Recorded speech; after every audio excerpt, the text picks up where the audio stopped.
Good evening, everyone, and welcome to Perth East Council this 18th of October. I want to welcome everyone back in person. It's great to see the faces again around our chambers.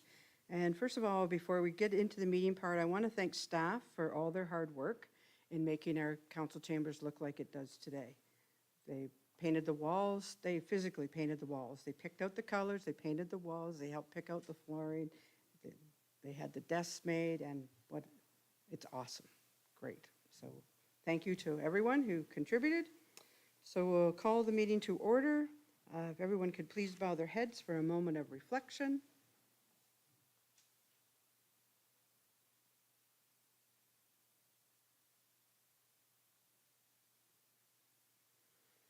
Thank you. So we need a motion to confirm the agenda. Is there anything anyone wants to add to the agenda? I don't have that one. So if not, that the agenda as prepared for October 18, 2022 meeting of Council of the Township of Perth East be approved as received. Moved by Andrew, second by Amanda. All in favor? Carried. If you have pecuniary interest, you can disclose it now or as the meeting goes along. We have 6 items under our consent agenda. Is there anything anyone would like pulled or questions? Hugh? I just was wondering on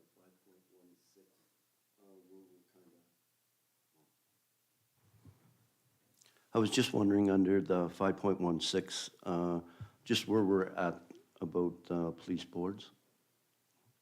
Mike? Yeah, through you, Mayor Eggetts, same time we got notification about kind of the changes as it relates to board structure. We've also got confirmation that the board structure that was proposed by North Perth, West Perth, and Perth East, being a combination of 8, 1 councillor, 1 community member, as well as two OPP appointees to the board, has been accepted. They've accepted that as a future board going forward. We also got confirmation that that will happen sometime between the fall of 2023 and the spring of 2024. So it's not imminent, but it is moving forward as it relates to the new board structures for the detachment. So that's the latest. Okay, anyone else? If not, we have a motion that items 5.1.1 to 5.1.6 as set on the consent agenda for October 18, 2022 regular meeting of council be received for information, and the minutes of October 4, 2022 regular council meeting be adopted. We need a mover and a seconder. Moved by Amanda, second by Hugh. All in favor? Carried. Okay, we do not have any delegations. We have no public meetings and no public hearings. So we'll move to our first planning report, and it's a zoning bylaw amendment by Jim Flynn. And Melissa, the floor is yours. Matt, are you going to be pulling up the presentation?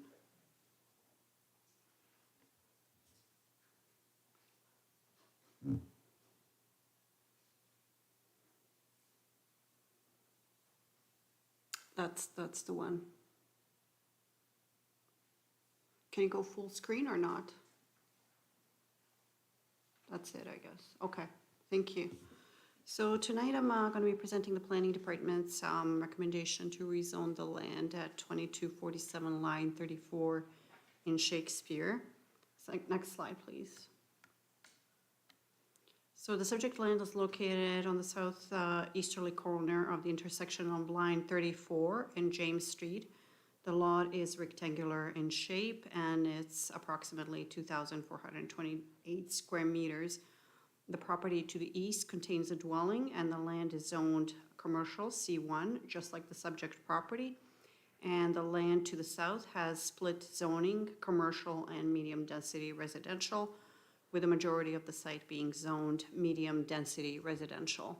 Next slide, please. So the proposal, this is slightly different from what you saw last time. So the applicant has made revisions according to the comments made at the public hearing. It's still for, the proposal is still for 8 live-work condominium units. The ground floor, each of the units will have 35 meters squared in a commercial area, and they're individually accessible from the north side of the property. Pedestrian walkways being provided also on the north side. The dwelling units themselves are each 2 stories, and each unit is situated directly above the corresponding commercial space. Each dwelling unit has 3 bedrooms. The garages and parking entrances to the units are provided on the opposite side of the commercial space, which is on the south end of the building. There's a small vestibule on the ground floor of each unit, from which a staircase provides access to the dwelling area above the garages.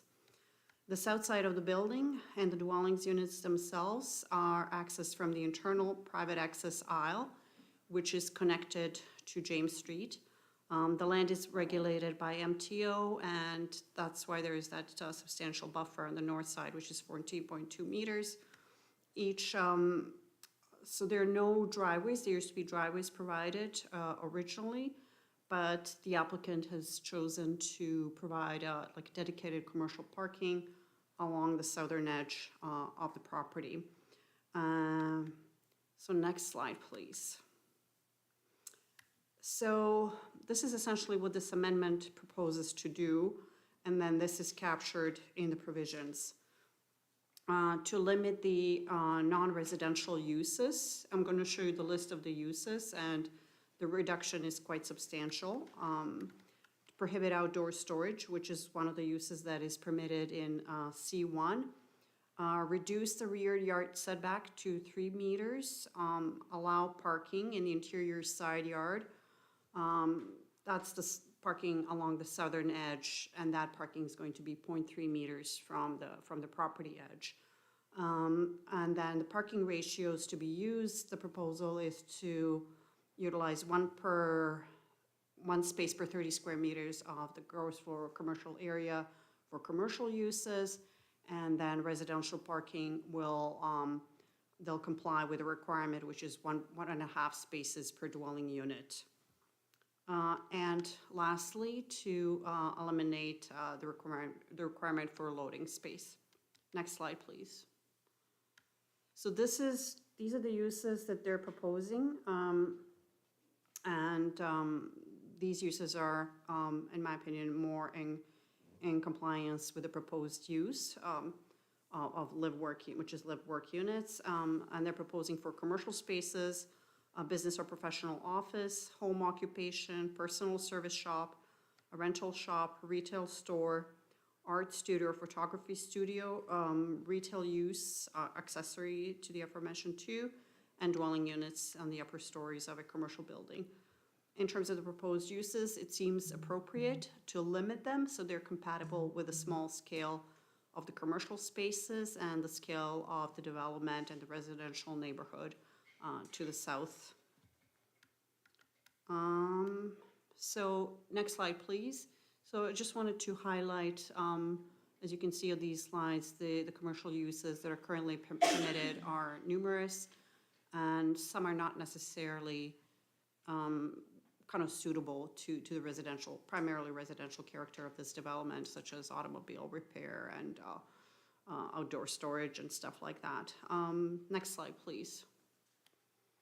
So this shows the ratios that are, this kind of captures for each use in a column on the left-hand side, there's a corresponding parking ratio in the right-hand column. So you see that the range is from 1 space per 20 GFA, 20 meters square of GFA, up to 1 space per 40 meters of GFA. So the zoning bylaw, so the applicant is proposing kind of like a median range, which is 1 space per 30 meters squared of the gross floor area, which kind of captures pretty much all the uses, and I'll explain that on one of the next slides. Also, section 51710 of the zoning bylaw states that where 2 or more uses utilize the same parking area during the same or overlapping time period, the number of parking spaces required by this bylaw shall be the sum of the parking spaces required for each use. However, they're able to comply with the parking requirement, 100% for the residential, and for the commercial, they're proposing a different ratios, kind of like a median value between 1 per 20 and 1 per 40, which is 1 per 30 meters squared of the GFA. Next slide, please. So I just wanted to highlight the conformity or lack of conformity with regards to these zoning provisions. The applicant is requesting that the rear yard setback be reduced to 3 meters. And if you remember before, they were requesting that change, for the side yard to be considered a front yard, but they have since simplified the request, and now they're simply asking for the reduction of the rear yard setback, which is along the easterly edge. That's their rear yard, because for the purposes of the zoning bylaw, the shorter sort of frontage, the smaller frontage is the frontage. So it's a corner lot, and they have technically two, but for the purposes of the zoning bylaw, only one side can be frontage. Both reductions seem minor, as the abutting land to the east is commercial and the side of the building faces the rear yard, thus minimizing future privacy issues. The owner feels there is ample space provided within the access aisle to eliminate the need for dedicated loading space in terms of loading, which is one thing that they're not complying with. And as you can see, the proposal complies with all other zoning provisions, or the compliance will be achieved at the site plan stage for the landscaping buffer, which is required along the southerly edge. In terms of parking, the proposed parking ratio of 30 spaces presents a median value between the most restrictive value, which is 20 spaces per GFA for business and professional offices, and 40 spaces per GFA for the uses requiring the least amount of parking. So the most requiring, if we take that into account, so for the most restrictive requirement, which is 20 spaces per meter squared of GFA, the number of parking spaces for commercial uses is required to be 14, whereas for the most permissive use, which is 1 per 40 ratio, the requirement is 7. So in response to the public meeting held on September 8th, the owner is proposing that 15 dedicated commercial parking spaces be provided on site. This satisfies the worst case scenario and the proposed 30 spaces per GFA of commercial use, which then requires, so at the ratio of 1 per 30, they're required to provide 9.3 spaces. And then that number has to be rounded up to 10. So this means with a set number of commercial parking spaces, which, if council approves that ratio, there's extra 5 parking spaces being provided outside on site for future visitors or future owners and tenants. In addition, the applicant is proposing 1.5 spaces, parking spaces per dwelling units, which is, so they're fully compliant with the zoning bylaw.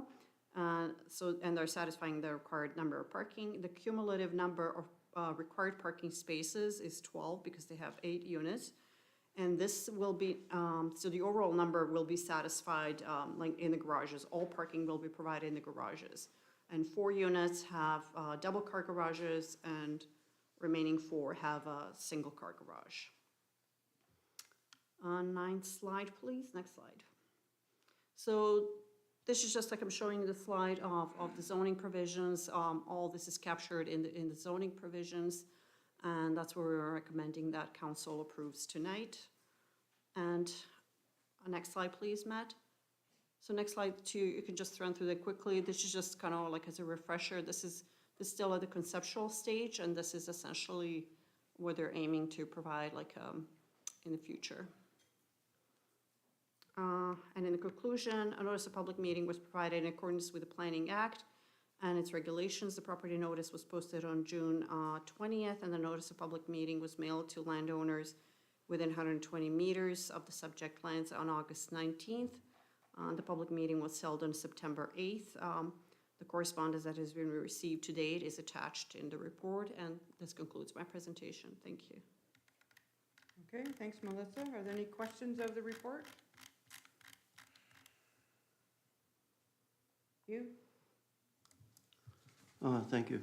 I was just wondering, will the people that are there, is this for them that they will own their unit? Or are they just going to be renting the unit? My understanding that it's going to be a condominium. A condominium, okay. And being as the bottom is zoned C1, that means that you cannot live in the bottom, right? No, no. Okay. So, and being as the people then own it, would they be able to rent that out? Yes, so, through you, Madam Mayor, so each and every unit, so the condominium corporation usually gets split up, the units get split up like on that, like along that demising wall, and then common elements are captured as well. So each and every unit, homeowner will own that corresponding commercial unit as well. And they'll be able to rent it out or use it for themselves. Oh, okay, no, thank you. Okay, anyone else? Andrew? Thank you, Mayor Eggets. Just a quick question about a couple of clarifications. So I noticed in the report that BM Ross, I believe, was our engineering group was going to have a drainage plan. I noticed that shows up in our zoning bylaw with the decreased green space in there to make more parking in the back and some other proposed development in the area. I'm just planning to have an opinion on will there be any effect or I'm asking at this stage is because the concept drawing is in front of us, right? So that's why I'm asking. I don't know if kitty corner, there's some lots just been divided up, Yeah. right? So Yeah. to add to that, Yes, through you, Madam Mayor. So, Councilor, thank you for your question. So we did circulate BM Ross, and unfortunately, they have not provided their comments, but mind you, the developer has not really provided kind of in-depth like servicing and stormwater drawings at this point. So they're looking to simply get this approved before kind of investing more money into those engineering drawings. And at the next stage, which will be the site plan stage, they will certainly be providing those like servicing drawings, drainage drawings. They have plenty of green area at the front. However, I don't think they'll be able to put any sort of drainage structures at the front. But they can certainly provide like storage if it ends up being required under that parking lot, right? They can put simply pipes under the parking lot, and that can be taken care of that way, or they can provide roof storage. But in any case, you know, when they get to that stage, they'll be providing the calcs and the drawings and all that, everything that goes along with the site plan application. no, thank you for that clarification. Yeah, we obviously have snow melt and that type of stuff in the spring. So one of the, I'm just reading one of the comments from the public meeting. They were talking about the limited commercial space. When we look at a new development like this and something unique like this, do we look at, from a planning perspective, that overall, like in the village on the main street, or is that considered? So the proposal fully complies with the official plan. The official plan actually calls for these commercial spaces to be considered in conjunction with the residential above. But the residential with the OP direction, the residential component has to be completely above the commercial component. That's the direction of the OP, and moving forward, that'll probably be further elaborated in the official plan. And that's why they have kind of provided everything, you know, in the upper stories, except that kind of entrance foyer on the main level. Hopefully that explains your question. I appreciate the amount of work that's gone into this, and I'm very happy to see someone wanting to develop this. It's a unique situation. So traffic study, that was mentioned in some conversation. Is that something that needs to be done at this point? I'm asking these questions, I guess, from planning is because it may, if something comes out, it's not compatible, that it may actually change the building itself, right? There's a possibility. So that's why I'm asking the question about traffic and being so close to the highway and the residential area immediately adjacent, right? Thank you for your question. Through Madam Mayor. So we did circulate this to MTO. Mind you, it was before this last revision that is in front of you today. So with the parking reductions and other, constraints with the previous version, MTR responded to that by saying that a TIS will be required. And they have not seen this revised version, which is they're able to fully accommodate the residential parking and provide like provide dedicated commercial parking. So that aside, I have already informed the applicant that TIS is going to be required like 100% at the site plan stage. Thank you. Okay, Daryl? Yeah, just give me a minute. Yeah, no, it's different, that's for sure. I read here, and I read over the weekend, that section 6492 encourages new commercial facilities to locate in proximity to existing commercial uses to maintain a compact form and concentration of similar land uses. I guess across the road, there would be similar uses, some light industrial and a couple strip malls, but now here we're on this side and it is heavy residential there. It's a bit of a concern for myself, a couple others are concerned the potential of, we got the upstairs living, the downstairs. It's supposed to be attached, but they can rent that out again. What are we getting into? You get the landlord above fighting with the person below. And it's something unique. This is new to us. And it's more of a comment. And going forward with these, it's permitted, it's allowed, unless the condominium board were to have provisions that I used to own a condo, I sold it to my nephew, but same idea, they can build provisions in, I'm assuming, that you maybe wouldn't be able to rent the basements out, the commercial area out and live in the top. Would you know?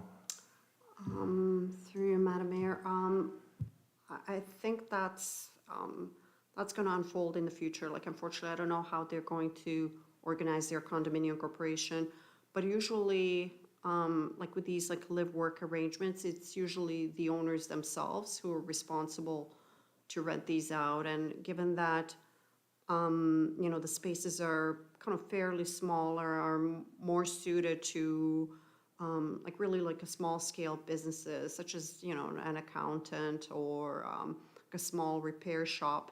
I think that's the intent there. I don't know if we can pull up that slide again, which like with C1, there are like 2 pages of uses, commercial uses that are kind of permitted, and having like a workspace and units, commercial uses that are sort of limited in size, and the use is pretty limited. Yes, if we can. So they're eliminating a fair chunk like of those uses, which are really not compatible to the residential character of the neighborhood. Sorry, not that slide. There's I think one, yeah, that one. So those are the uses, and like when you read the list, like it's kind of majority of those uses are not really compatible, like in the residential neighborhood.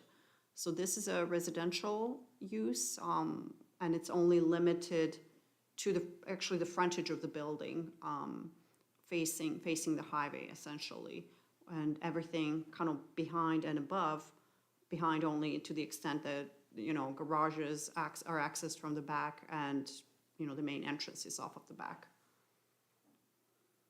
Yeah, okay, thanks. So in the bylaw, it does state the different uses, right? And the applicants are here, and with your council's permission, maybe he could add some more to Daryl's question, if you don't mind. Do you have anything else you want to say? Yeah, can I add a few things? Yep, Do sure. I have to come forward or? You can sit there beside Melissa. Sure. Would okay, like. I'll do that. This is Mr. Flynn. I need to state my name and address. It's been a little while since, it's a great room though. Okay, and I'm speaking here? Okay. So Jim Flynn, 1309 Greenwood Hill Road, Wellesley. Yeah, it's been a couple of years. This is nicer to sit. than to stand at the podium. So yeah, I want to address the questions because I think there are some misconceptions. It is new for Perthes. It's a great fit, I think, for the main street of Shakespeare. But I want to build 8 live-work units where somebody can buy that unit and then operate the home business that they're probably already operating out of any home that they're already living in legally. I wanted to mesh, which I also see the south part of that road as being more residential. So they've just built a lot of nice semis along James Street. And I should just back up a couple of steps. I love working with hard to deal with properties. This is a really difficult property to work with. We're almost 24 months into this. And it's because it's small and there are big restrictions on it from the MTO. They will not waiver. We've tried to even give us another 8 or 10 feet to make it a little bit nicer in the back. So at the last meeting, parking was a big problem. So we've just addressed it. We've put in more parking than what's required. There's a way to provide a little bit more, but I think it detracts from the residential neighbor of the residential character, thank you, of the buildings themselves. So it would be possible to make them all double garages. But I think 4 and 4 is nicer when I really look at the design. As far as how these operate, they're meant to be owned by 8 people, 8 families. Maybe they'll be young couples, maybe they'll be older couples, a lot of stairs, probably young couples. But somebody who then has that completely separate space where they can meet people or go to their office. And that's all it's really for. So one of the things I see in lots of zoning bylaws in bigger cities is problems in residential neighborhoods where people are really working from their homes, but the zoning doesn't technically allow that. And we all don't worry about it. Life goes on. So if we provide enough parking and then provide units where someone can buy that, and then, maybe it's a gig economy young person who's operating on contract basis. They have that separate location. Their family is completely separate. They don't have the dog running through the video at the back, or a kid yelling as they come in the door or something like that. That's what I want to see here. So the idea of 16 units is never on my radar, and I don't personally want it. The developer has a lot of say in how the declaration is done for the condominium. And so right from the get-go, I have this habit of jumping to solutions before a problem is identified. So one of the first things that we presented to staff was we want to really severely limit the number of commercial uses because there's residential homes all around there. There's all kinds of things in that list that don't fit. Liquor store is the first one, right? And we could go through the list and say, well, these are things that should not be operating in a residential neighborhood. So to the extent that the condominium declaration will allow me to build them as completely separate units from each other, although we have commercial and residential division in the building code for that, those units will be owned by those people. I know that I can restrict that as the developer at the beginning of this process, but I think there is a majority rules kind of thing with the condominium board. So there would be 8 people on that board, and it's something you can't get around. Somebody can rent out their garage on their property too, and let somebody run a little woodworking shop in there without the zoning for it. So my plan would be, it's 8 units, it's not 8 commercial businesses and then 8 condo apartments. These are meant to be homes. I'll stop there. Okay, anyone else? Andrew? I appreciate you speaking Yeah. with us, Mr. Flynn. So parking, and if it's okay, I'm just gonna kind of have a conversation so I can Sure. understand. You're probably extremely expert on this particular project for sure. The 1.5 car space thing, is 1.5 car spaces. And then looking at what goes on in a garage is usually the junk volcano, right? So Yeah. I'm wondering how you see that playing out realistically and if it'll be enough parking. That's my primary concern is the parking and the drainage. You'll see if that is enough parking realistically to maintain the vision that you have for this, which I think is great. You know, we don't want street parking, obviously, especially that close to the highway. So I'm wondering what your thoughts are on that. Sure. So first one is about drainage, and I have, a long time ago, before we started the process, we did back of the napkin calculations on drainage. We're a party to the Cossey Drain, and that property, I think, pays property taxes into that. So we have looked at whether or not there is enough room to collect storm water and use curbing of the parking lot and then baffling where that water would drain to the Cossey Drain. So I'm gonna ask you to not ask me technical questions on that because that's our engineering and happens to be Sarah Primer, GM Blue Plan, who is involved with other properties in Shakespeare and actually knows all that information. So if that doesn't do the trick, then although it's more costly, then you just vault, right? You put a vault in and you collect storm water there under the parking lot. So there'll be, I think, way more storm water management space than necessary. The second part of your question was parking. So I personally don't envision a lot of commercial traffic coming to these homes. I want to build them as homes. So yes, there'll be visitors, but I think that this will be similar to someone who has something of the sort. There are some more intensive uses there. So for example, personal services, that sort of thing, cutting hair. You know, you might see a little bit of traffic that way.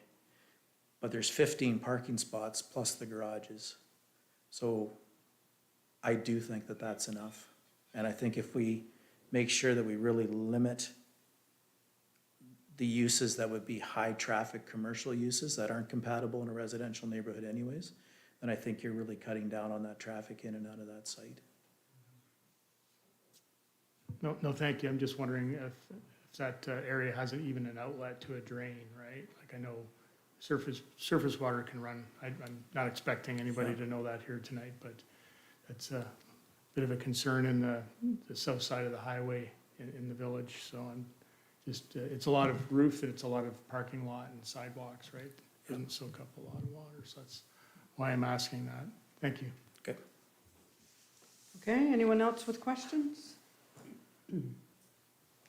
Thanks, Mr. Flynn. Thank you. If not, then we do have a motion that the Council of the Township of Perth East receive the report dated October 18, 2022, prepared by the planner entitled Zoning Bylaw Amendment D14-Z06-2022-PE by submitted Jim Flynn on behalf of the state of Marco Horvat affecting lands described as Plan 334, lots 1 to 3, Southeast Hope Ward, Township of Perth East, 2247, line 34, Shakespeare for information, and that council approves zoning bylaw amendment 206-2022 by Jim Flynn affecting the lands described above as follows.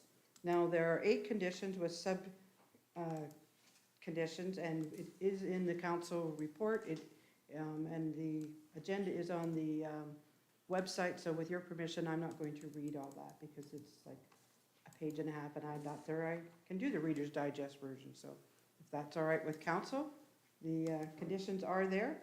So if we could have a mover and a seconder for that motion. Moved by Daryl, second by Hugh. Any more comments or questions? Andrew? Just in general, and I appreciate the proponents' comments tonight, I'm really concerned about many things that I've talked about here tonight, and whoever is on council at the time that this goes through for the the site plan. We need to try and correct some of these, not correct them, but really, really restrict some of these things with site plan. So I'm gonna reluctantly go along with this and trust that we're gonna do the right thing down the road.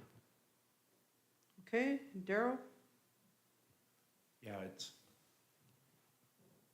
Yeah, I as well. Can you hear me there? Yeah, we are good. Sorry about that, it's new system. I as well had concerns, had some calls. Again, it's the MTO. We all know what dealing with the MTO can be like. I'm sure Mr. Flynn has done his diligence. It sounds like he has. It is a lot of residential. We need residential.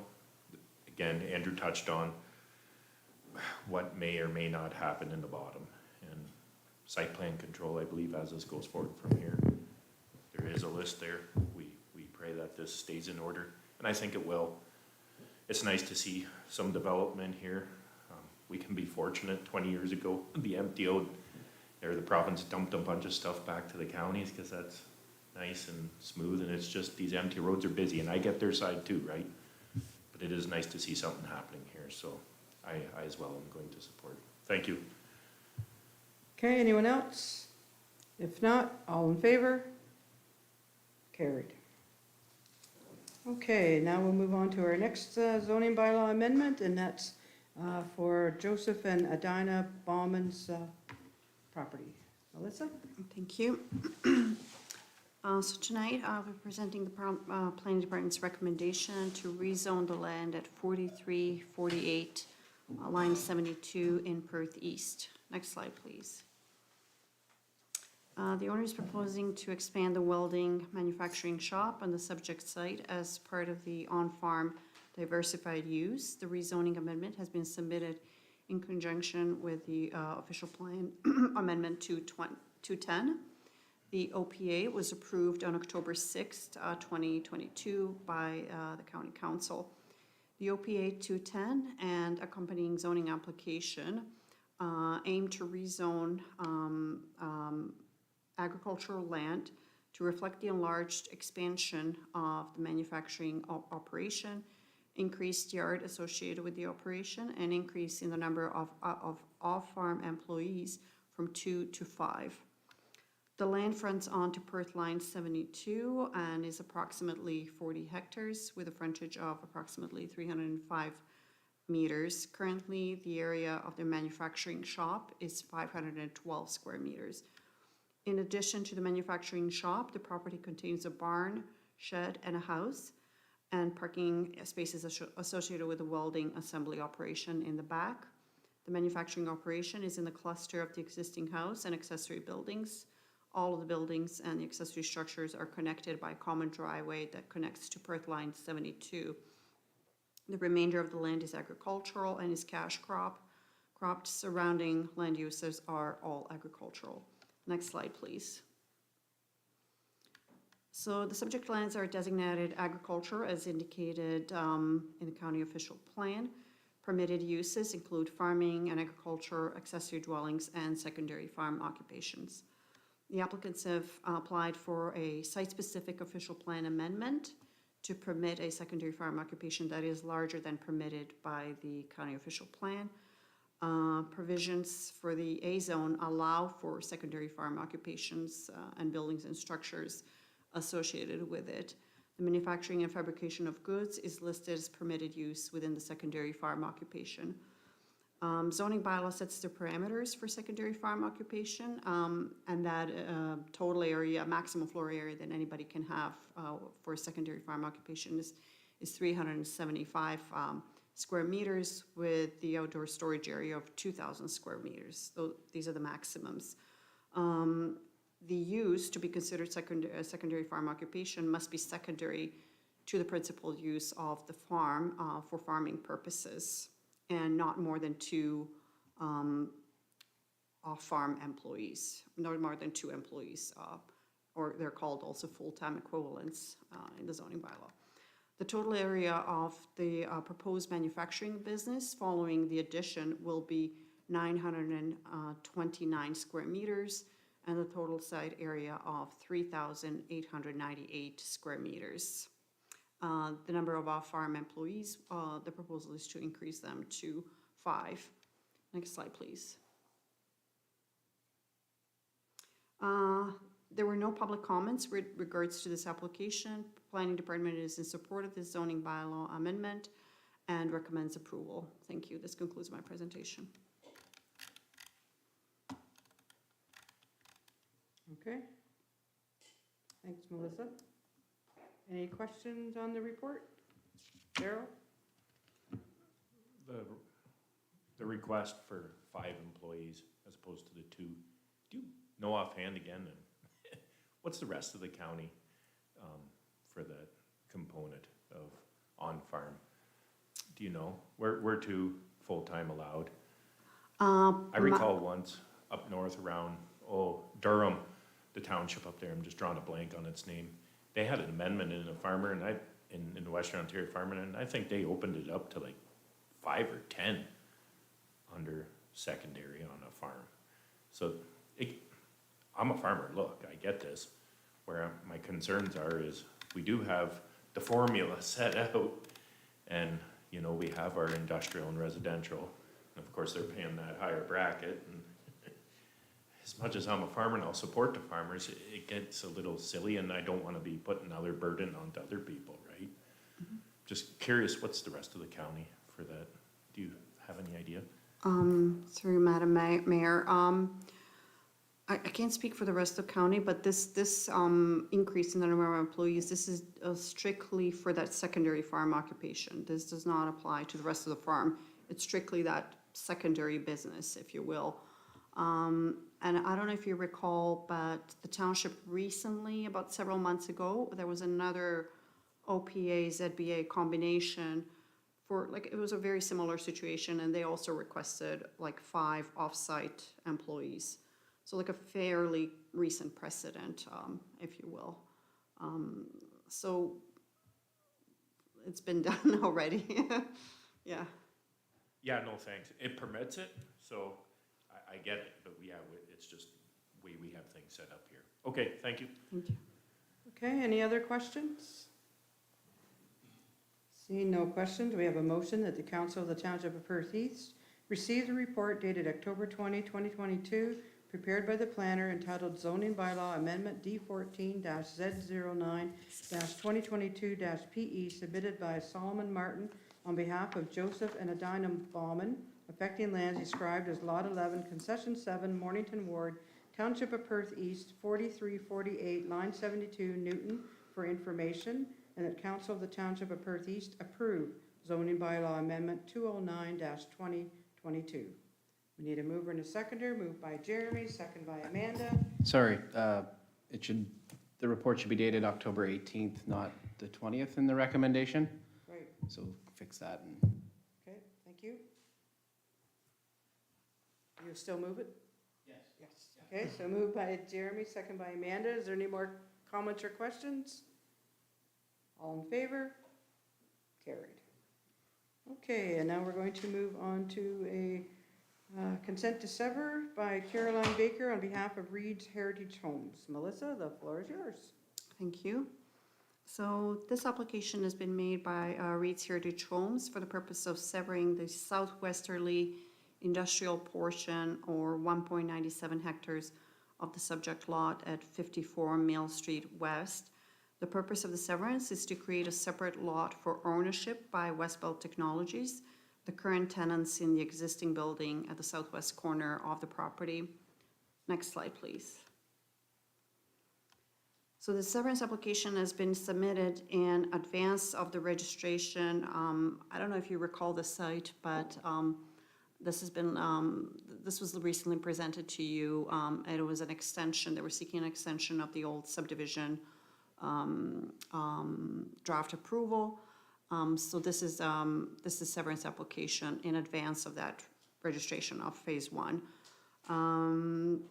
If the severance is approved, the owner intends to register phase 1 or the remainder of the site, or partially register that subdivision there through phase 1. And that phase would be lots 1 to 24 along Macbeth Street and Smith Drive, as well as block 27 for stormwater. Following the registration, the owner would like to pursue an official plan amendment and rezoning to increase the density along the southerly end of Macbeth Street, east of Smith Drive. And they would like to introduce 4 dwelling units in each of the 4 buildings, and also for blocks 28 and 29. Those would be 8 townhomes each to establish, to change the current commercial designation and zoning. Next slide, please. So this is what's like the bottom left-hand corner, that's the current zoning, and on the right-hand side, you see the subdivision, draft plan of subdivision as approved. And I have highlighted the areas that are gonna unfold in phases, if you will, just for clarity purposes. So the pink area, that's what's proposed to be severed at this point with this application. So B40 proposes to sever that industrial component at the moment. And following the severance, if approved, that light blue, including the streets, like T-shaped streets, that'll be essentially phase 1. Once that first phase is registered, what you see in blue will essentially be subject to the OPA and ZBA, and those applications will be put forward and presented to Perth East Council for your consideration and support and approvals. So that's the extent of this kind of future work. Like on the left-hand side, you see a table summary of what the land is currently zoned for. And if you see the upper left-hand corner cul-de-sac, the yellow, that's for semis. That's essentially designated for semis. Green is single-family homes. Purple is all industrial. And then the easterly cul-de-sac, that's proposed, well, zoned for apartment units at the moment. So there will be some kind of rejigging of the densities around the site. But like I said, all these applications will be presented to Perth East Council. Next slide, please. So the overall lands are located along the western edge of Milverton settlement area. The lot area, the total parcel, has an area of 7.8 hectares and 130 meters of frontage on Mill Street West. The land is currently used for cash crop production and contains an existing manufacturing facility at the southwest corner of the property. The land was subject of a draft plan of subdivision that was originally approved by the Ministry of Municipal Affairs. The original draft plan of subdivision did not contain the lapse date for the fulfillment of the conditions prior to the final registration. And in 2017, Perth East endorsed the county, and the county approved the addition of a lapse date of June 15th, 2022. So prior to the expiration, the planning department received a request from Mesbel Estate Holdings, the owner of the property at the time, requesting further modification of the draft plan to extend the lapse date by another 3 years. And that was extended to June 15th, 2025. This extension request was approved in April of this year, alongside new conditions with the intention to secure the appropriate subdivision agreement, technical studies, and other relevant matters. The new conditions are in line with the requirements of the county plan and engineering and development standards that have come into effect since the original draft plan approval in 1993. Next slide, please. So I have enlarged the proposed severance application here. Planning has reviewed the application against the policies of the Milverton Ward Official Plan and the CPOP requirements of section 16.3, and concludes that the proposed severance applications conforms with these policies. The severance application does not change the purpose of the draft plan of subdivision, It only separates the industrial land from the main remainder for the purpose of transferring the ownership and developing the retained lands independently. Both the severed and retained lots will continue to be used for the purposes permitted in the official plan. The existing services and access will be respected with an easement over the retained lands. So that kind of long, narrow piece, that's the easement over the retained lands. So the easement itself, or the land where the easement is going to be owned by Reed Heritage Homes, but West Bell will have access over Reed's lands. That's what the easement is for. The existing services and access will be respected, as I said. The fire department has requested that the easement contains adequate fire provisioning. So that condition has been included. It's in the list of conditions that are being recommended for approval. With regards to compatibility issues between the existing manufacturer and the remainder of the subdivision, because the land will be utilized for residential purposes. As a result, a condition of severance has been added to include a landscape buffer along the northerly edge of the property to the satisfaction of the Township of Perth East and in accordance with the site plan guidelines and the zoning bylaw. And if I can add one more condition, it's kind of late in the process and I apologize, but I spoke to the agent like literally an hour before this meeting. She has read my report and indicated that because they're in a rush to get the severance approved and conditions to be satisfied, they can't really wait till the spring to do the plantings. So therefore, planning is recommending that that condition number 9 be further elaborated to include a sentence, a landscape plan prepared to the satisfaction of the Township of Perth East shall be provided, along with a 50% security for the said landscape works.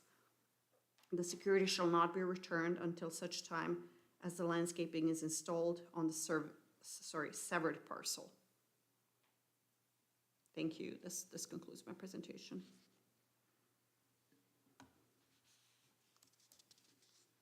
Okay, thanks, Melissa. Questions of the report, Jeremy? Melissa, I wonder if you could repeat that last change to number 9. Thank you, through you, Madam Mayor. So the condition 9 stays as is, and one more sentence is to be added. A landscape plan prepared to the satisfaction of the Township of Perth East shall be provided along with a 50% security for said landscape works. The security shall not be returned until such time as the landscaping is installed on the severed parcel. And we're doing this because they want to plant or they don't want to plant? Can you explain that a little bit further?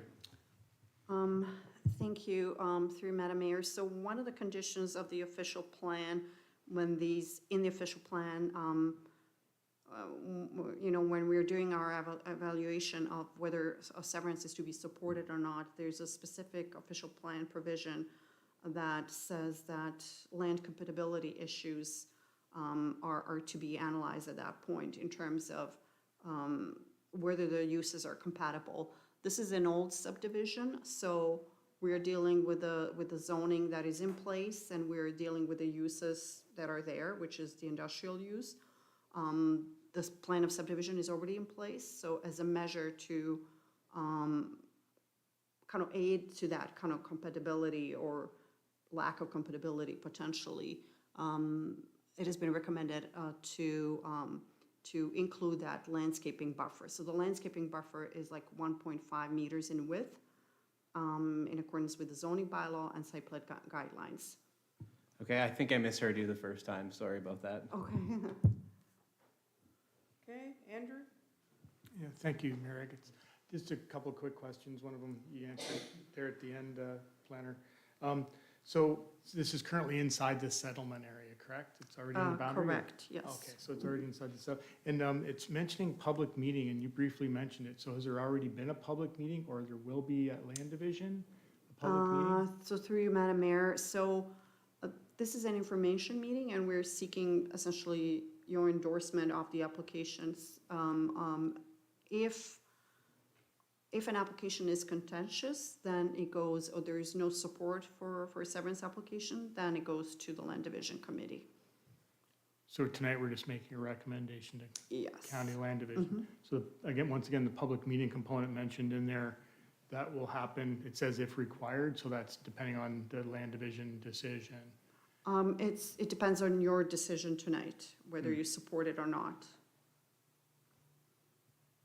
Okay, thank you. Thank you. Okay, any other questions?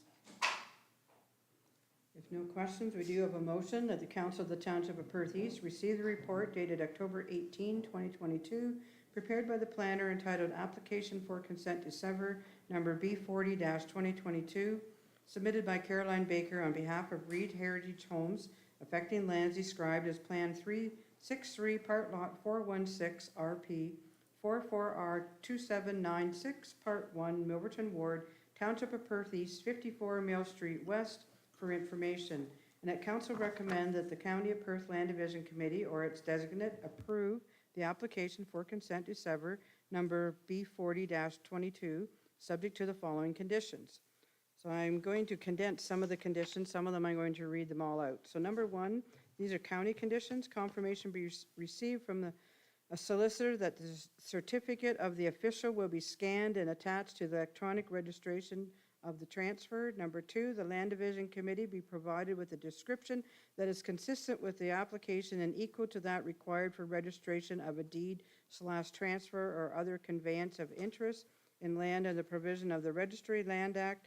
Number three, the confirmation be received that the Perth County Land Division Secretary Treasurer had the notice sign and sign frame was posted on the subject land and returned within 30 days to the Land Committee. And if that doesn't happen, then there'll be a fee of $100 to replace the sign.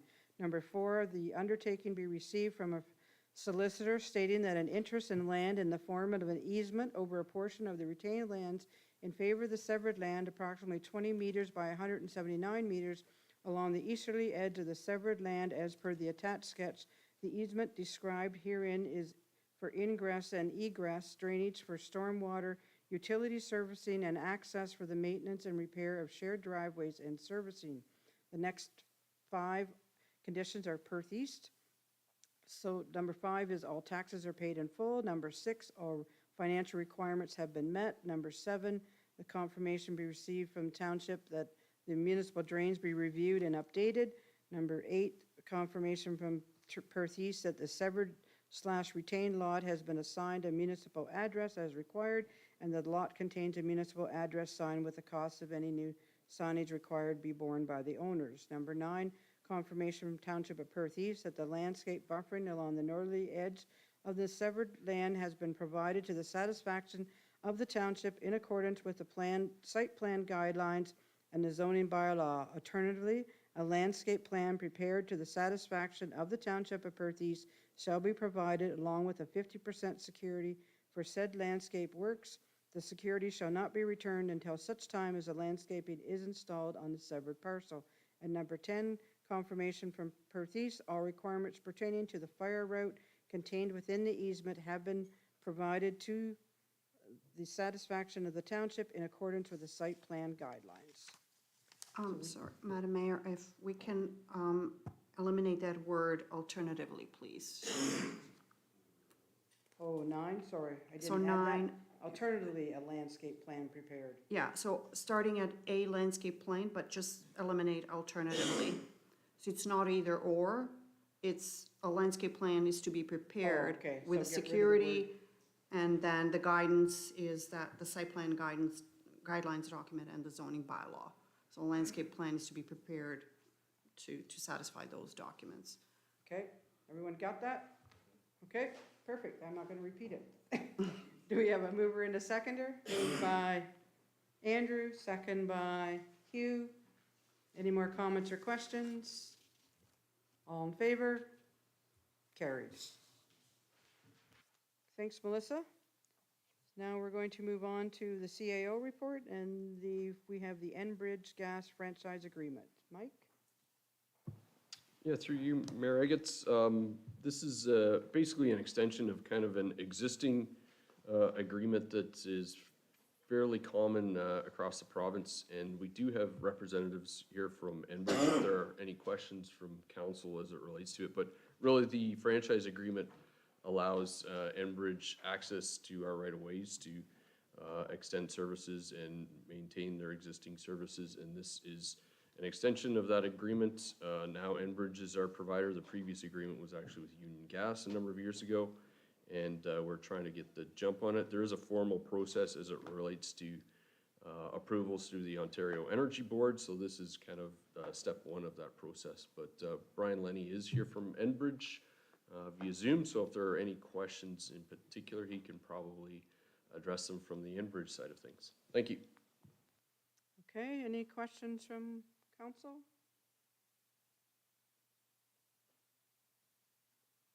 No questions. Okay. So we have a recommendation that the Council of the Township of Perth East receive a report titled Enbridge Gas Franchise Agreement Renewal, prepared by the CAO, dated October 18, 2022 for information, and that council approves the form of draft bylaw and franchise agreement attached hereto and authorizes the submission thereof to the Ontario Energy Board for approval pursuant to the provisions of Section 9 of the Municipal Franchises Act, and that council requests that the Ontario Energy Board make an order declaring and directing that the assent of the municipal electors to the attached draft bylaw and franchise agreement pertaining to the corporation of the Township of Perth East is not necessary pursuant to the provisions of Section 9 and 4 in brackets of the Municipal Franchise Act, and that council give 2 readings to bylaw 51-2022, being a bylaw to renew/authorize a franchise agreement between the corporation of the Township of Perth East and Enbridge Gas. We need a mover and a seconder. Moved by Darrell, second by Amanda. Any more comments or questions? All in favor? Carried. Okay, we're going to move to the clerk now, and the first item is the refreshment vehicles. So Eric, the floor is yours. Thank you. So yes, the first report I have in front of council today is for refreshment vehicles, or the regulation of refreshment vehicles. So refreshment vehicles, otherwise known as food trucks, have become an increasingly popular service. Staff have identified the need within Perth East to begin to regulate these operations. So in the report, it does say that the Municipal Act does not empower council to prohibit refreshment vehicles entirely, but it does allow council to enact a bylaw with regards to the regulation of refreshment vehicles. So staff did a complete review of other jurisdictions that are comparable to Perth East, and we were able to come up with the bylaw that is presented in front of you. It is pretty standard. The main thing being if it is for charitable operations, so the profits or some of the profits are going to charity, staff do have the authority to waive the fee for the annual license. Basically, it's just allowing us to ensure that all these refreshment vehicles are operating in a safe manner and that they're all up to health code and fire code standards to ensure the safety of both the operators and the consumers. And if there's any questions, I'm happy to answer. Okay, questions? Jeremy?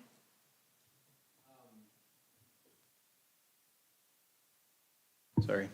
Talking about the need to regulate them, where did that stem from? Like, I can only think of a few instances where we've had refreshment vehicles. I think of Monday nights in Milverton, there's the refreshment vehicles there. And then we've had them a few times at Moonlight Madness. Maybe you've had them in Shakespeare a few times. I'm curious, like, where that started. Was it fire? Was it, we just want to have a license in place for these people? What precipitated the report tonight, I guess, is my question. Yes, thank you. Good question. Essentially, it was, and not in Perth East per se, but in other jurisdictions, some fires have broken out amongst some of the refreshment vehicles. So that really presents a health and safety issue. that council does have the ability to ensure that all refreshment vehicles operating within the township do have to adhere to fire code regulations. So that's kind of where that all stemmed from. And then from there, once we started doing some more research, we did notice that the other jurisdictions within Perth County do have a bylaw similar to this one. So it was kind of getting within line with all the other townships. Sorry, do you mind, can I continue? Is their bylaw as onerous as, when I look at this, I see a number of things that we're asking the food truck operator to do. We want a TSSA certificate within 30 days, I think, completed within 30 days of the application. The insurance thing, even when it's not at a township location, I understand that if they're operating on township property, we want that confirmation, but we're asking for it all the time. As I understand the food truck thing, they have to pass through public health as well, right? They'll already have a public health certificate before they're operating here. No? Sorry, no, to operate in Perth East, you currently do not require a public health certificate. So public health we did consult with Huron Public Health. They are limited into the powers that they have. They are able to go out and inspect on request from the owner, but it is not a requirement. Okay, that's contrary to information that I received in the past when we were running Moonlight Madness. We were being told that those trucks needed to have a certificate from public health because they were serving food. Maybe it's safe food handling, maybe it's something different, but, okay. Andrew, I do have a couple more, but I'm just gonna double check a couple of things here. Okay, Andrew, go ahead. Thank you, Mayor Getz. Is it possible if we include in here, and it may be in here already, that if the food truck operator holds a permit with another municipality, that we can recognize that? Yes, thank you. That will be like an internal thing that if they are coming from, say, Waterloo Region, and they have been inspected by the Waterloo Region, Waterloo Public Health Unit, we will accept that here. And I believe for the fire stuff, maybe, Bill, you can jump into, if it has been inspected by another legitimate fire board, that we will, fire department, we will accept that here, as long as they can provide proof of that. Yeah, typically what we're seeing is food trucks coming from more urban areas into our area. So typically the municipalities do the same thing. TSSA is provincial-wide.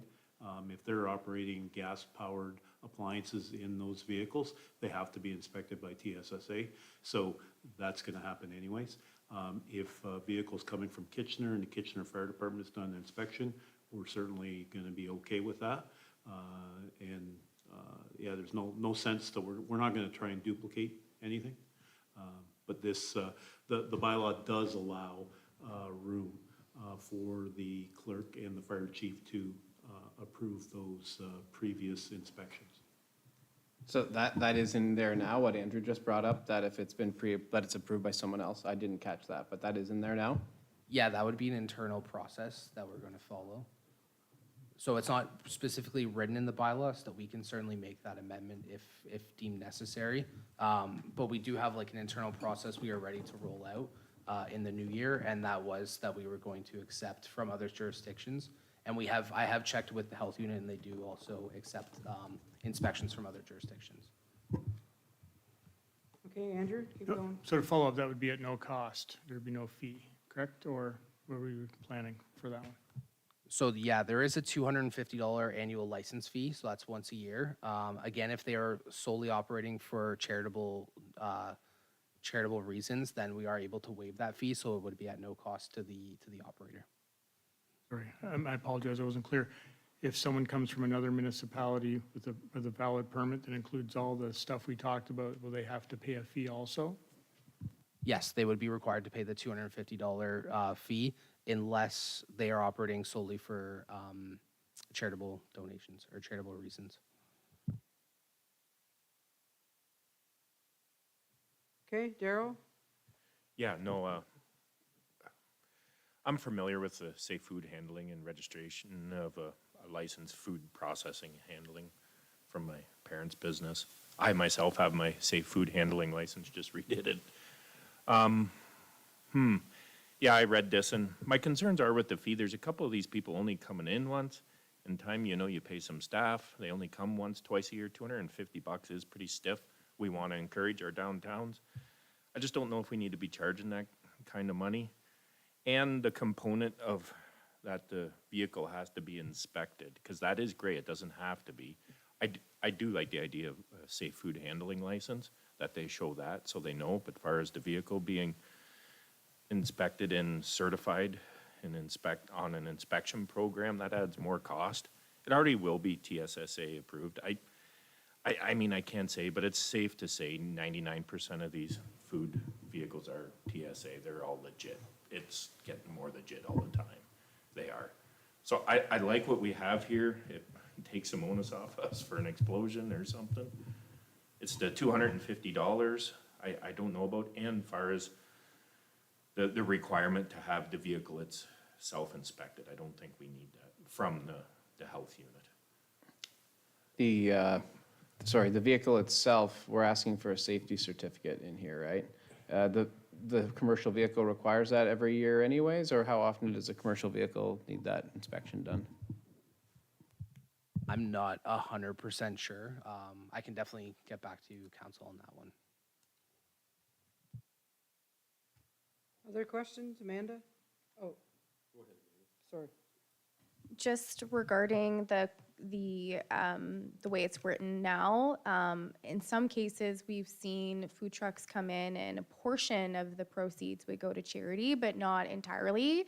So I just want to bring that forward, so that could be confusing. And I think, we talked about, to Councillor McAlpine's point about recognizing the certificate. I think noted that it's an internal thing, but I think from a communication standpoint, if people from other jurisdictions are looking at our bylaws, I think it should be clearly stated and outlined, and it also ensures that if we do have changes from a staff level, that there's consistency in terms of how that bylaw is being interpreted.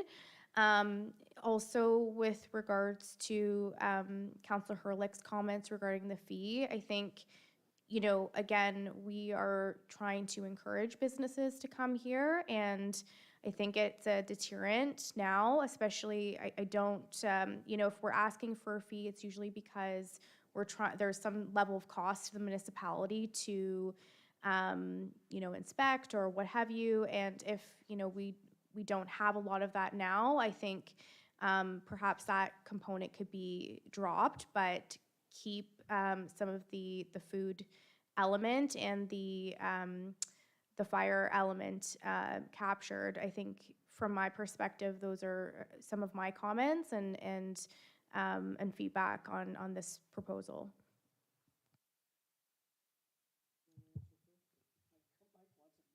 Oh, sorry. Sorry, Mike.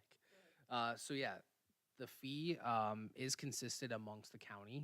So it is the exact same fee as West Perth, the same fee as North Perth, and I believe, I'm not 100% sure on Stratford, but we are in accordance with the rest of the county. As for the public health certificate, it does right in the bylaw, it does say that current proof of inspection and approval in writing from the Huron-Perth Public Health Unit or any other valid Ontario public health organization is required. So that's already in the bylaw, allowing other jurisdictions. The only one is that approved mobile food service equipment inspection self-checklist from the Perth East Fire Department. So that checklist is an internal document, which Bill and his staff would require them to go through. And during that portion is when they would accept an inspection from another fire department. But they would still need to correspond with our own fire department. Thanks, Mayor. Just quickly as it relates to the fee, and I think most of council is viewing these food trucks for what we've seen for the most part. They're coming in as on events. They're coming in as part of a charity type event. Part of what I think also maybe we need to consider, and part of the reason for the fee my thinking around the fee is these food trucks are competing with our local businesses and our local restaurants that already exist in our communities who pay property taxes here on an annual basis. So, and I'm not suggesting this is what is happening or what could happen. is, yeah, you've got somebody who comes in who makes significant dollars in our community, but is not paying property taxes, and they're taking away from a local restaurant in that particular instance. So that's part of the reasoning around the fee, is to acknowledge that these aren't local food trucks, they're not local business owners, they're typically coming in from outside. So that's the thinking around the fee, at least partly. Okay, Amanda?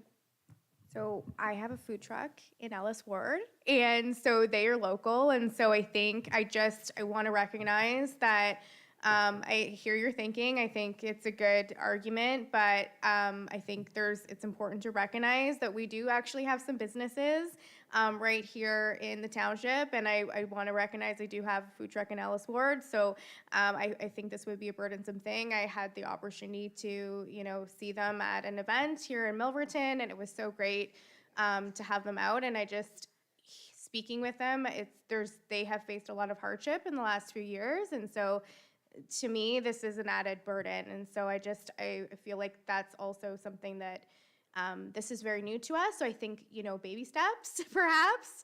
I think there's always an opportunity to look at this again further. But again, my preference would not be to have a fee at this time. Andrew? Yeah, sorry, more just of a quick comment, just for the discussion. There is also a food truck that's basically on a commercial property at the front in Shakespeare, very well received, kind of supports it. So I don't know where the lines are. It's basically an outdoor fryer cook thing, very, very well done. So I'm not sure about where the lines are and if that would need to be permitted since it's part of the existing commercial establishment. I'm not sure.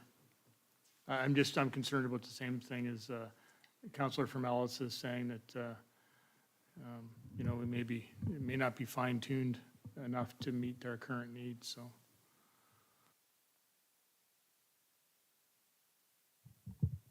Yes, thank you. So in the bylaw, we do have the definition for a refreshment vehicle. So unfortunately, I'm unfamiliar with the one you were speaking about.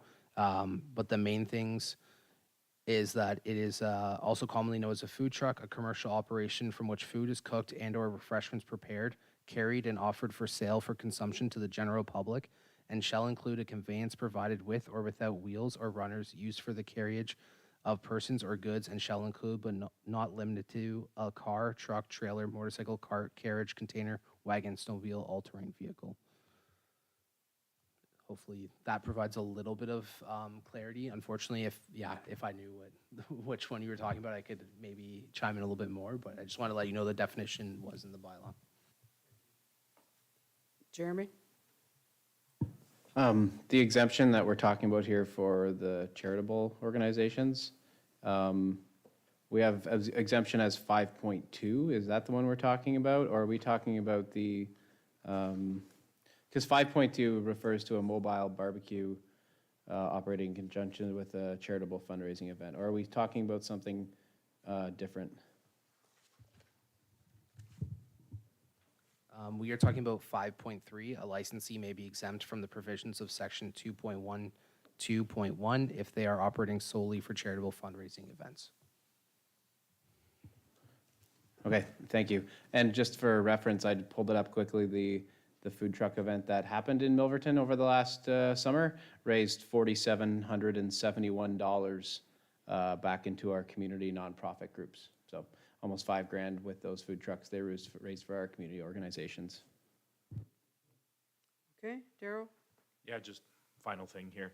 One question, the 5 million liability, and the second component, we got to keep in mind here, I mean, it's changing now, but we also lived in a municipality for some time that didn't have development fees, for example. So, you know what I'm saying? People have heard, yeah, again, the staffing in a truck for a night or even yourself to take off work, it's good for the kids, it's good for the community, the truck comes out. But are we gonna start deterring, these people, you can argue, well, they put all that money out for it, what's another $250? Well, it's another $250. So again, we do live in a municipality that waived development fees forever and ever, and we won't get into how much we potentially lost there. And I understand the CAO did make a good point, recognizing our businesses that are permanent. However, it seems like a big community event. There's a food truck and our small businesses flourish on those evenings as well when, whether it's Moonlight Madness. So I'd like to see the $250 waived. I don't think we need it. Thank you. Okay, so what do you want to do? You want to pass the motion and then with 2 readings of the bylaw and have the bylaw come back? Eric, one more question for you.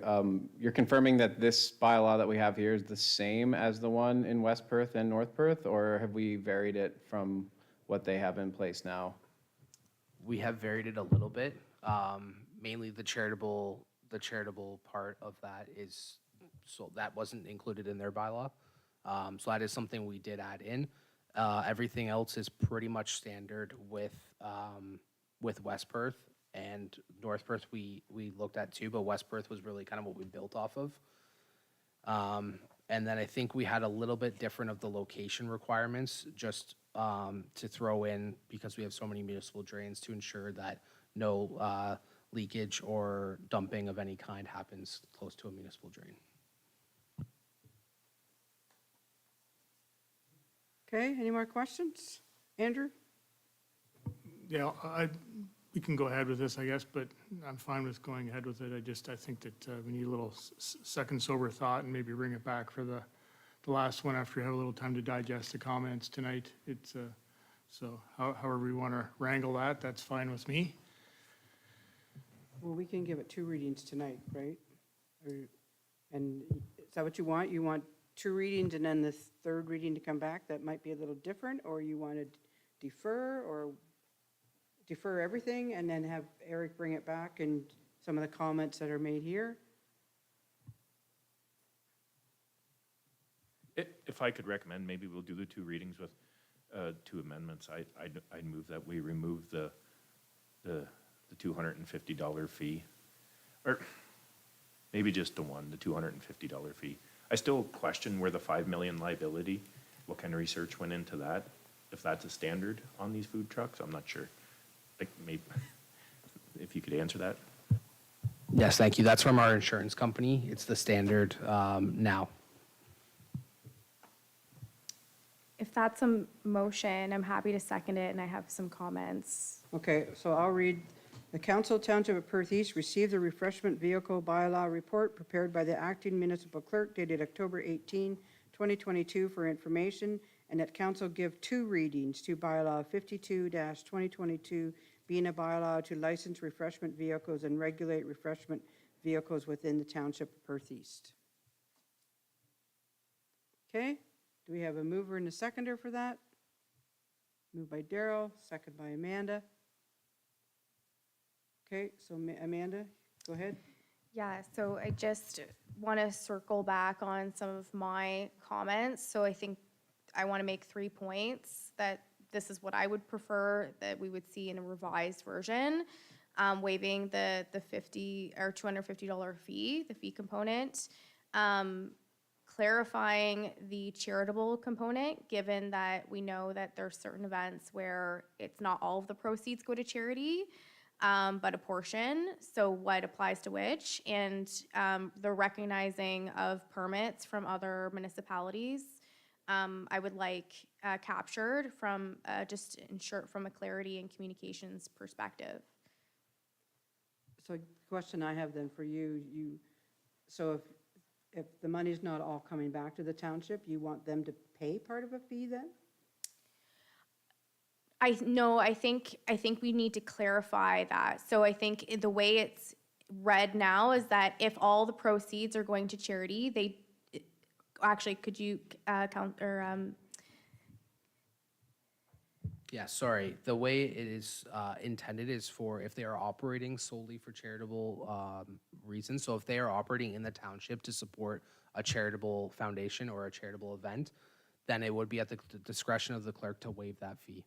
So even if only a portion of the profits are going to charity or to a nonprofit foundation or a community charitable event, we would be able to waive that fee. okay, that's helpful. So I am happy to drop that one one element, but the two others I would like to remain. Those are my comments in terms of a revised bylaw. Okay, anyone else with comments? Jeremy? This isn't the bylaw, rather the application. It asks for material to be attached, consent of the owner of property. So there's an annual application. They could be at 20 different locations in the municipality for the year. Are we asking for that every time they're at a different location, or how would that be handled? Yes, sorry. Yeah, that would be handled sort of where they intend to operate. Again, it would allow them across the entire municipality, or across the entire township.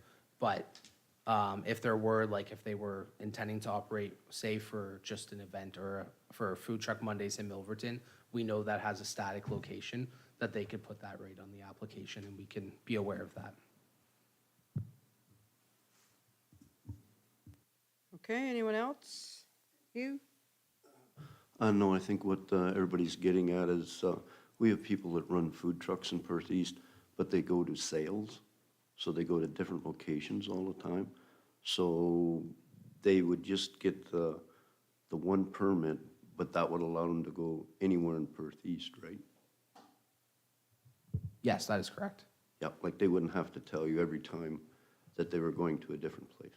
No, that is just the part that Councillor Matheson is speaking about is just if they are going to be going to some static locations, like the Milverton Food Truck Mondays, then they can just note that on the application. But it would allow them to go across the township as long as they're following the location requirements set out in the bylaw. They would be okay to operate. Yeah, and I think the trailer you're referring to, Hugh, that's a concern of mine as well, because that is in the municipality. It goes around to a lot of different locations. I want to make sure that, the existing food trucks or trailers we have here are gonna, this is gonna work for them too, because they've been operating for years without any kind of oversight like this. Okay, any other comments? Andrew? Thank you, Mayor Eggetz. I'd like to see possibly the consideration of an exemption for a food truck that is part of an existing commercial establishment, like we have the one in Shakespeare, and see what council thinks of that, or what staff can dig up on that possibility. It's kind of like having outdoor barbecue at a restaurant or something, basically. I'm not sure whether, and if it's moved off the site, then obviously you'd need the permit. But if it's a kind of a permanent installation for an existing business, I'd like to see that clarified or captured. Thank you. Okay, anyone else? Amanda? Just a comment for implementation is that I think we should have a bit of a communications plan in terms of our existing operators, because I would hate for, something to happen and they get, a call and, like, oh, you didn't read the new bylaw. So I think we really need to be really thoughtful in terms of enforcement and communication with people, and, sensitive to,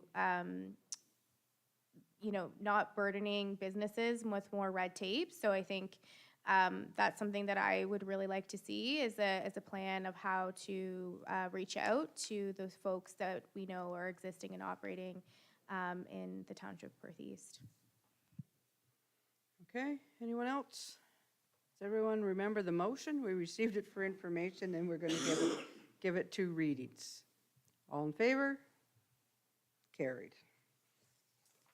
Okay, and the next item is the livestock guardian dog and herding dogs. Eric? Thank you. So the second report on council's agenda today is a follow-up from the August 9th, 2022 regular meeting of council, where you received correspondence from John Hempstead, the chair of the Ontario Sheep Farmers, regarding a request for the inclusion of livestock guardian dogs and herding dogs in Perth East dog control bylaws.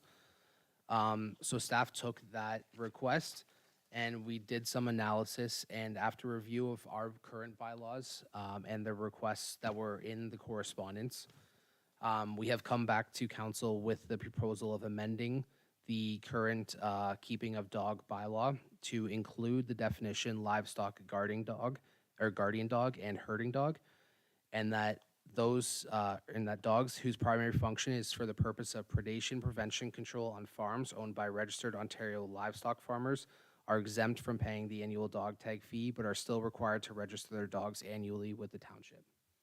If there's any questions, I'm happy to answer. Okay, questions for Eric? Seeing no questions, we have a motion that the Council of the Township of Perth East receive the report entitled Livestock Guardian Dogs and Herding Dogs prepared by the acting municipal clerk dated October 18, 2022 for information, and that council approve bylaw 53-2022 being a bylaw to amend bylaw 02-2007 regarding regulating the keeping of dogs, tagging dogs, and prohibiting the running at large of dogs in the municipality. We need a mover and a seconder. Moved by Amanda, second by Andrew. Any more comments or questions? Daryl? I have one question concern here. The one component on, just give me a second here. On page 97, under the comments, it says add livestock, guardian dogs, and herding dog definitions which would recognize the use of working dogs on registered Ontario livestock farms and support the use of these dogs in providing livestock protection against predation and as a normal farm practice. For example, I have a family member who trains horses for cutting as well. They train dogs for herding. So in a training process as well is where I'm thinking we could build something in, somebody who trains dogs for protecting. They actually aren't using them on their farm, but they're training them like, for that purpose. So could we include that somehow through you here? Yes, thank you. That cannot be included in this current bylaw amendment. That would need to amend the kennel bylaw. So that is something that staff would be able to look at.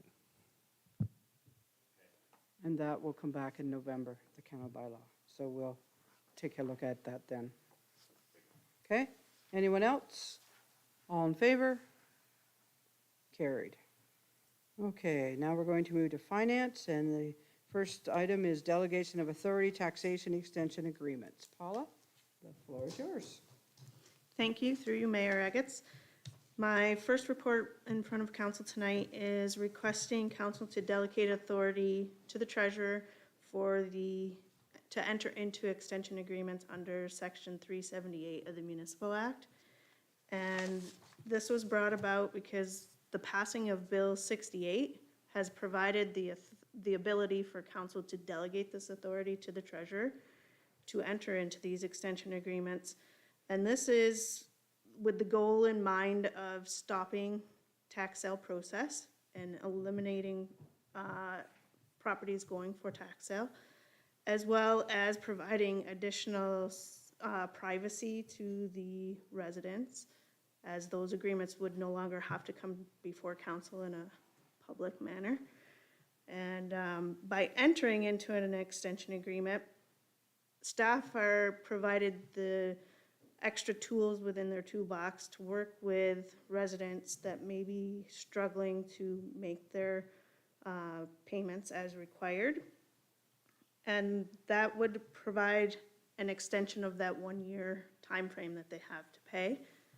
And another point to entering into an extension agreement is if you don't have an extension agreement, it's considered that they have to pay in full one lump sum payment. The treasurer cannot accept partial payments, so this allows to extend that, break it down into more manageable chunks for the resident. So if you have any questions, I'd be happy to answer. Any questions from council? You?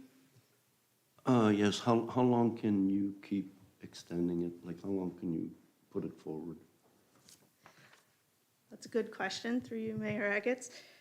The extension agreement, it would have to be a reasonable time for me to accept an extension agreement. I would probably say within another definitely within another year, it would have to be paid in full. Okay, anyone else?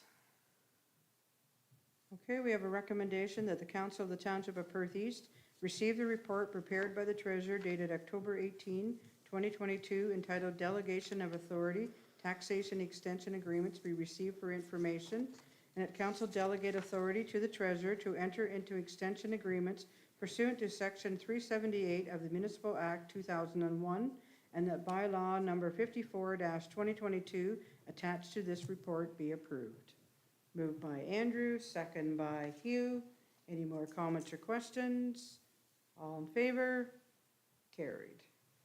And then our year-to-date budget report. Paula? Thank you. Through you, Mayor Eggets.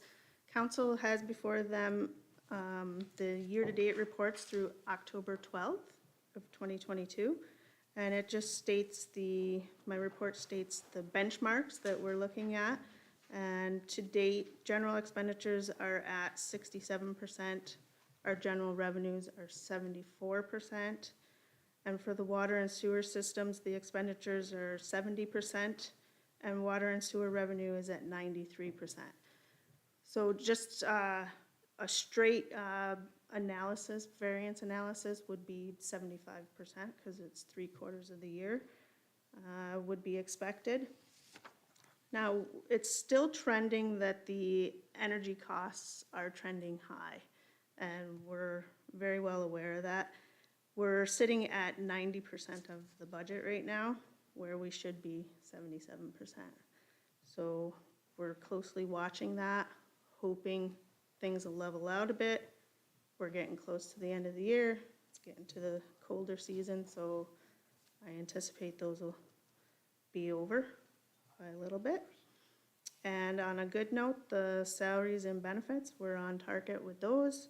And the managers have gone through the report, and any outside of norm items have been noted for council's review. So if you have any questions, I'd be happy to try and answer them. Okay, questions? Daryl? More of a comment. No, I always enjoy these reports, see where we're heading. Yeah, fuel, propane, it's real, it's ugly. 50% in diesel fuel on the weekend, it's curbed down to about 40. It went up in about 24 hours. I need another $10 an hour on my operation for what I operate. 50 hours a week, you know where this goes. Interesting, we as a municipality, I believe, are gonna have to keep our eyes. I don't see this getting better anytime soon, these conflicts, so it's really putting the screws to people. Propane is not nice either. I filled up $1.10, like last year was around 80, the year before was 50, 45. I don't know where all the money's gonna come from. You just had a report too on the taxation there and hanging on. I don't know. This is not nice. Interest rates are soaring. We as a municipality, yeah, going forward, there's gonna be a lot of people coming in with some wants, but we'll see. Great report, thank you. Anyone else with questions? If not, we have a motion that the Council of the Township of Perth East receive the report prepared by the treasurer dated October 18, 2022, entitled Year-to-Date Budget Report for Information. Moved by Jeremy, second by Amanda. Any more comments or questions? All in favor? Carried. Okay, we have no reports from Public Works or Building, so then we'll move down to the Recreation and Community Services, the Hamlet signs, and I think this is joint between Becky and Wes, so whichever one of you wants to talk. Wes is gonna talk? Okay. No, Wes and I took a look at this as per council's request. I don't think I have anything further to add to the report, other than just a comment that if we begin to put signs in some of the smaller hamlets and that, we might start getting more requests from the communities for additional signs too. So it might start the ball rolling for this type of thing. So that's all I had. Okay, questions, Amanda? First, thank you for preparing the report. Just have a question for Ellis Ward, and my comment is, I guess, Ellis and Mornington. So I note the potential locations. I did not see Brunner. So Brunner would be a Ellis and Mornington potential option. In terms of my conversations with the public, I've only ever heard people talk about Kincora and Brunner. I have talked to people in Wartburg, and the sign does not matter to them. And I think Moserville is too small, to your point, Becky. And Sebringville, we did look at Sebringville when we got the grant, and I think it was sort of decided based on community feedback that they were happy with the LED lighting. So if we were to proceed, I don't know, I guess my question is, would there be a concern, potentially adding and swapping out hamlet communities that are not currently listed in the report? In this case, Brunner. It's council's decision as to where they want to put the signs. Correct me if I'm wrong, Wes, does Brunner not have signs?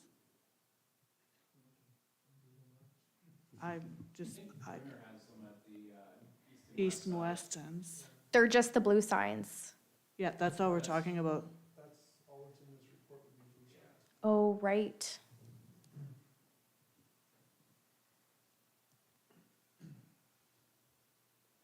Okay, anyone else? Questions? Daryl? There's Flanagan's Corners, Moserville, Gravel Ridge. We can go and go. There has been some comments. People do recognize these little hamlets. Of course, they'd be smaller. I think we gotta curb it though. So Ratsburg would be one potentially. I don't know. Yeah, some people do hack signs up once in a while, and that's probably not good practice. So if we start seeing an explosion or comments, we'll go from there. But I kind of like what we see, and we'll go from there. Thanks. Any other questions, comments? Andrew? Thank you, Marigat. So we're doing, this is proposing doing 2 per ward, correct? So basically 1 village per ward, 2 signs per ward. Is that the way I'm reading that? Sorry. Again, it's council's decision as to how many, the original request from staff, or from council was to look for 2 communities per ward, So just to clarify, that'd be 4 signs. depending on the community, because I it's whether or guess. not they have a east, west, and north-south entrance. Thank you. And then the proposal is to take the money from the corporate reserve for the signs, correct? Yep. Okay, who wants to do what? Amanda? I just have a comment quickly before we get into it. So Kincora, it would be a replacement because they used to have signs. So just wanted to make note of that. I moved the original motion, and this is why this is brought forward now. For me, I'm, in terms of Ellis, I think I'm quite happy if just Kincora got signs out of the list that's outlined here. I don't know everyone else's thoughts, and I am sensitive to what Becky noted, that, we could potentially get more requests all the time. And so Kincora has asked for signs, and they used to have signs, and so I think that community deserves that. So that's just something that I would like to see for Ellis, and I think if every other counselor could, indicate their preference, it would make it easier to bring a motion forward in terms of how to proceed. That's what I was going to suggest. So if Amanda's suggesting Kincora in Northeast Hope, which one would you pick? It gets a little confusing. Oh, wait, sorry. Let's West. Oh, Wes said, okay. Let's him say something first. So if we're talking Kinkora, we should also include how many signs, because it's 4 ways into Kinkora. So you're looking for 4 signs in Kinkora or 2 I think 2 would be acceptable. to put on line 42? Correct. Okay. Okay, sorry, Daryl. What are you thinking? Or are you ready? If not, I will try the other guys. Okay, I'm gonna put my note here. Okay, I see us getting into splitting hairs here, and this is the socialist side of Daryl Hurlick. Let's just go with everything and get this done. If somebody has 3 and somebody has 2, I don't know, like, we could really start splitting hairs here, I feel. At the end of the day, Southeast Dope's small and mighty, so we don't have as many, but we got big shoulders and realize that Northeast Dope, my ward that I represent, you know, has a few more, and then we get up into Mornington, there's more. I see us getting plagued with calls from the community once I see signs going up. I honestly do. Where's my signs? They got it, where's mine? I could be wrong. that's what we got after we put the Rostock and Gads Hill signs up. That's how this came all about. Because Amanda's had people in Ellis Ward asking, how come they got a fancy sign and we didn't? And that's where this all came from. So, Sorry, if you went with the entire list, we're looking at 34 signs at $130. The budget's $4,400 to $2,600. I think it is difficult to, pick those 2 communities out of that list. I'm fine with putting up the signs at each of those locations, unless there's one that you really think doesn't need it. But I think I'm fine with the list as it is for the $4,400. that list doesn't include, does it include installation, the posts? That's just for the sign. So then we have posts on top of that and staff time. And they're magic. So how much is a post? I have no idea. Just to give us a ballpark. I think a post is around $85 right now for a A 6 by post. 6, so you'd need 2. Well, actually, you could probably get away with 1 post per sign, because it's just the smaller blue signs. Would they take the wood you're going? I'll tell you in the spring. So you are recommending a wood post as opposed to galvanized? For sure a wood post. Yeah, a galvanized post won't stand it. So do you do the math on that, Jeremy? How many posts do we need then? Times $85 is how much more money? I'm looking at the dollars. Because we're at 4,400 now, correct? If we do all these signs? So now we're at 7,500 with the posts.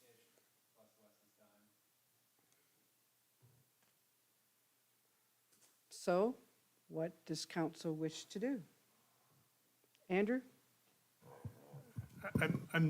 There are communities that have bought their own signs too, so we have to add that to the layer in the conversation. And very expensive signs they fundraised for.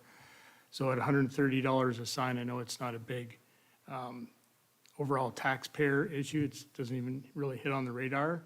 But if the community can't buy, $400 worth of signs and have our public work department put it in, I believe you guys will install already, just for that cost to sign. I'm thinking that what better community activism than to buy your own sign.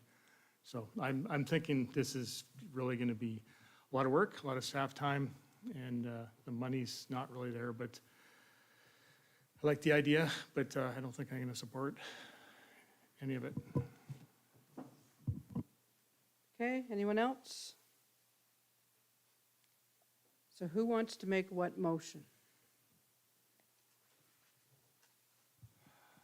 I'm prepared to make a motion that Kinkora gets their signs replaced. Okay, so the Council of the Township of Perth East received a report entitled Hamlet Signs prepared by the Manager of Recreation and Community Services and the Public Works and Parks Manager dated October 18, 2022 for information, and at council direct staff to utilize corporate funds and install signs at the below locations in Kinkora. Just on 2 signs or 4? 2. 2 signs in Kinkora. Is anyone willing to second that motion? Jeremy? Any more comments or questions? All in favor? Carried. Okay, Kinkora will get their signs. Thank you. Okay, now we have no reports from fire, we have no correspondence, we do not have my meeting log, it came last month. Do we have any council reports? No council reports, okay. Then we have bylaws. So first and second reading, we have, the first bylaw we have is 51-2022, a bylaw to authorize a franchise agreement renewal with Enbridge Gas. The second one is bylaw 52-2022, a bylaw to license and regulate refreshment vehicles. The third one is 53-2022, bylaw to amend bylaw 02-2007 to include livestock guarding and herding dogs in the keeping of dogs bylaw. The fourth one is 54-2022, a bylaw to delegate authority to enter in tax arrears extension agreements. The fifth one is bylaw 206-2022, a bylaw to amend bylaw 30-1999, plan 334, lots 1 to 3, Southeast Hope Ward. And this was in Shakespeare 2247, line 34, Shakespeare. And the sixth one is bylaw 209-2022, a bylaw to amend bylaw number 30-1999, lot 11, concession 7, Mornington Ward, 4348, line 72, Newton. So we need a mover and a seconder to read them a first and second time. Moved by Hugh, second by Amanda. All in favor? Carried. Okay, and then third and final reading. The first one we're not going to do. The second one is bylaw 53-2022, a bylaw to amend bylaw 02-2007 to include livestock guarding and herding dogs in the keeping of dogs bylaw. The next one is bylaw 54-2022, a bylaw to delegate authority to enter into tax arrears extension agreements. Bylaw 206-2022, a bylaw to amend bylaw number 30-1999, plan 334, lots 1 to 3, Southeast Hope Ward, 2247, line 34, Shakespeare. And bylaw 2009-2022, a bylaw to amend bylaw 1399, lot 11, concession 7, Mornington Ward, 4348, line 72, Newton. Do we have a mover and a seconder? Moved by Amanda, second by Hugh. All in favor? Carried. Okay, we do have a need for a closed session, so with your permission, we'll move it down under announcements. Do we have any notice of motions? Any new business? Any announcements? Mike? If I could, Mayor, I guess I just wanted to bring to attention, council, some orientation meeting dates. We're going to send something up formally to all the candidates, but while I've got, because they are creeping up quickly, county is planning a Planning 101 session on November 3rd between 6:30 and 8:30, and that'll be a hybrid meeting on that evening. November 8th, county is planning on a joint orientation session for all the lower tier involved at the Stratford Rotary, and that's a full day event, but there'll be more details around the specifics. We'll send that out to all the candidates within the next day or so, but they are coming up, so I wanted to give you guys as much lead time in terms of getting those dates. They've rescheduled the plan. Oh, is it rescheduled? Oh, to November 28th, excuse me, yeah, ignore the November 3rd, it's now November 28th. Thank you for that, you. And as it relates to our orientation here at Perth East, we've tentatively scheduled it for November 22nd, and that will be a day event. But again, just giving you guys the heads up as it relates to, I know how challenging it is to get dates in the calendar. Thank you. Anyone else with announcements? If not, I think we have a motion that we need to read to go into closed session, do we not? So we have that the regular meeting of council of the Township of Perth East be temporarily adjourned at 8:54 to permit the holding of a meeting in closed session for the purpose of labor relations or employee negotiations. I need a mover and a seconder for that. Moved by Jeremy, second by Amanda. All in favor? Carried. And every.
Okay.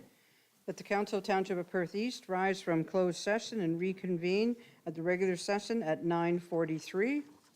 We need a mover and a seconder for that. Moved by Amanda, second by Hugh. All in favor? Carried. And then we have a motion that the bylaw number 55, 2022, being a bylaw to confirm the proceedings of the Council of the Township of Perth East at its regular meeting held on October 18, be read a first, second, and third time. Moved by Amanda, second by Hugh. All in favor? Carried. And that the meeting of council be adjourned at 9:43. Moved by Andrew, second by Jeremy. All in favor? Carried.